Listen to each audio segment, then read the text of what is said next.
Hi Andy, this is Dr. Ravikiran. Let's discuss about the common symptoms of dengue and when to see a doctor. Symptoms of dengue, first and foremost is high grade fever. Fever తో పాటు severe headache రావడం, ice వెనక pain అనిపించడం, కడుపులో తిప్పినట్టు అనిపించడం, skin rashes అవ్వడం, ఇవన్నీ కూడా సిమ్టమ్స్. వీటితో పాటు బ్లీడింగ్ మేనిఫెస్టేషన్స్ అంటే మోషన్ నల్లగా రావడము, లేదంటే చిగుర్ల మధ్య నుంచి రక్తం రావడము, ఇవన్నీ కూడా మీకు డెంగ్యూ సిమ్టమ్స్ అవ్వచ్చు.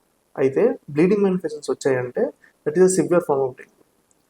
When to see a doctor for your dengue infection. Dengue fever ఉన్నప్పుడు డాక్టర్ని ఎప్పుడు కలవాల్సి వస్తుంది? The first and most important sign is bleeding manifestations.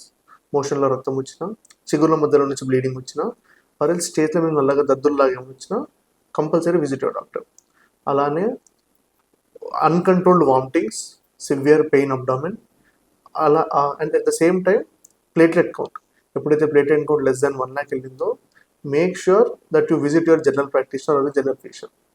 అలానే కిడ్నీస్ కానివ్వండి, లో బీపీ కానివ్వండి, అలాంటివైనా కానీ మీ డాక్టర్ని కలవాల్సి వస్తుంది. ఇవన్నీ కూడా సివియర్ ఫార్మ్ ఆఫ్ డెంగ్యూ ఫీవర్కి ఈ లక్షణాలు ఉండొచ్చు. సో ఎర్లీగా మీరు హాస్పిటల్ విజిట్ అయినట్టయితే మిమ్మల్ని మీరు కాపాడుకోగలుగుతారు.